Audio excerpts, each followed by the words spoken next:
After you pass the language selection part, make sure you are disconnected from the internet.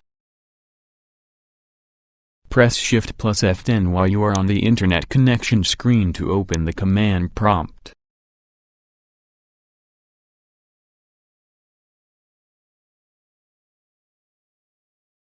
Type in OOBE \BYPASSNRO, then press Enter.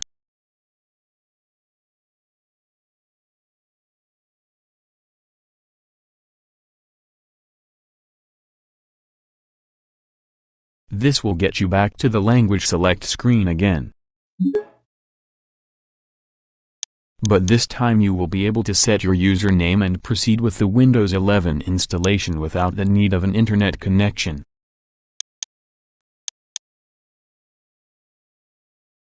All done. Please subscribe.